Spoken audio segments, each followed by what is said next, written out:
श्री स्वामी समर्थ. आज आहे गुरुवार आणि अधिक मास. या मासात आपण दानधर्म करून पुण्य कमवतो.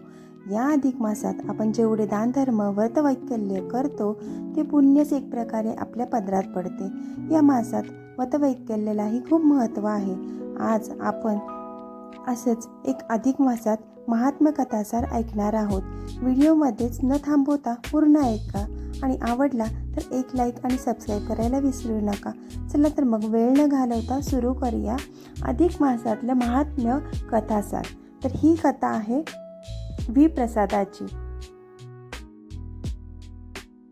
श्री नारायण श्री लक्ष्मी देवीला ही कथा सांगत आहेत. तर नारायण म्हणाले, लक्ष्मी विराट नावाच्या देशात माहूर नावाचे एक क्षेत्र आहे.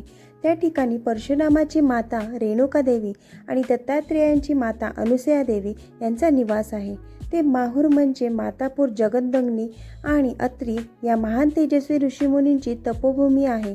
तेथे अनेक प्रकारची धार्मिक व्रते करणारे लोक आहेत. पूर्वी त्या माहूर क्षेत्रात असाच एक धर्मनिष्ठ आणि धनवान असा विप्रसाद नावाचा एक गृहस्थ राहत होता.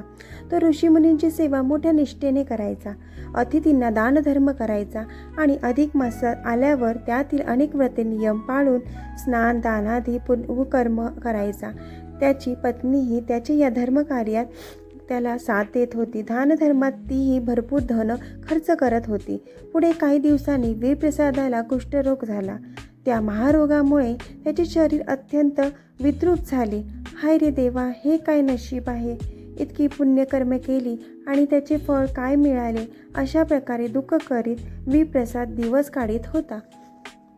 या कुष्ठरोगामुळे भयंकर त्याला त्रास होत होता की आपल्याला मरण यावे असे त्याला वाटत होते. विप्रसादाने आपली संपत्ती पुत्राच्या स्वाधीन केली आणि थोडा वाटा पत्नीसाठी राखून ठेवला, थोडा वाटा दानधर्मासाठी वाटून ठेवला आणि त्याने थोडा वाटा स्वतःसाठी काढून घेतला. आणि त्याने ठरवलं की आपण पुढचे काही जे दिवस आपले राहिले आहेत ते निरनिराळ्या धर्मक्षेत्रात जाऊन तीर्थयात्रा करून काढायचे. तेथे जरी मरण आले तरी आपल्याला ते चालेल असा त्याने विचार केला आणि ही गोष्ट त्याने आपल्या पत्नीसही सांगितली. पत्नीलाही हा विचार पटला आणि तिनेही मान्य केले की या तीर्थयात्रेला मीही तुमच्यासोबत येईन. पण विप्रसादाने सांगितले की नको, तू यावेळेस तुझ्या पुत्रासोबतच आपल्या थांब आणि मला तीर्थयात्रेला जाऊ दे. पत्नीनेही मान्य केले आणि विप्रसाद तीर्थयात्रेला निघाले. प्रसाद निघताना पत्नीस म्हणाले, हे माझ्या एकट्याचे पाप आहे, मला एकट्यालाच भोगायचे आहे. माझ्या यातना मला सहन कराव्या लागतील. नंतर विप्रसाद घरदार सोडून एकटेच प्रवासाला गेले. जवळपासची तीर्थक्षेत्र हिंडून ते गौतमी गंगा काठी एका पुण्यवान क्षेत्रात जाऊन राहिले. दररोज गंगा स्नान, यथाशक्ती दान, उपवास, व्रत नियम पाळून सतत परमेश्वराचे ध्यान, मनन, चिंतन, नामस्मरण करीत ते तेथे काळ कंठीत राहिले. शरीराचे त्या कुष्ठरोग व्याधीमुळे त्यांना पूर्वीसारखी ऋषीमुनी गोत्रावांची सेवा करणे अशक्य होते. त्या पुन्हा मुकल्याने त्यांना खूपच वाईट वाटत होते. पण भोगापुढे इलाजच नव्हता. आता फक्त गंगा स्नान आणि गंगाजल तीर्थप्राशन हेच आपले औषध आणि तेच मुक्तीचा उपाय, हेच त्यांचे ध्येय होते. आणि अशा प्रकारे ते वागत होते आणि म्हणायचे, औषधम जान्वतीयोम वैद्योम नारायण हरी.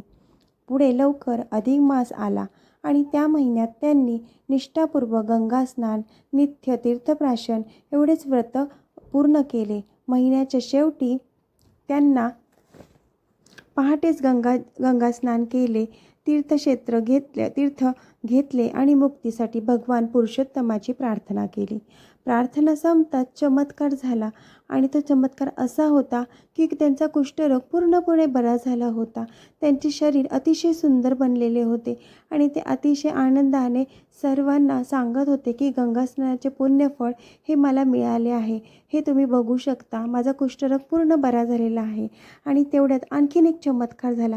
स्वर्गाहून एक दिव्य विमान तेथे आले आणि विष्णुदूतांनी त्या विप्रसादाला सन्मानपूर्वक विमानात बसविले आणि थेट गोलाकात नेऊन भगवान पुरुषोत्तम यांच्याजवळ बसवले. यावेळी विष्णू म्हणाले लक्ष्मी देवीला की त्या प्रसादाने कथा आणि अधिक मासातील गंगा स्नानाचा थोर महिमा अशा प्रकारे झालेला आहे. तर लक्ष्मी देवीला ही गोष्ट पटली की गंगा स्नानाचे पुण्य हे अशा प्रकारे आहे. तर ही अधिक मासातील एक कथासार आपण आज तुमच्याच पुढे मी प्रस्तुत केला आहे. तर कथा आवडली असेल तर एक लाईक आणि सबस्क्राईब करा. आणि ह्या अशीच एक कथा मी अधिक मासातील तुमच्यासमोर आणणार आहे. तर चॅनेलला लाईक सबस्क्राईब करा. श्री स्वामी समर्थ.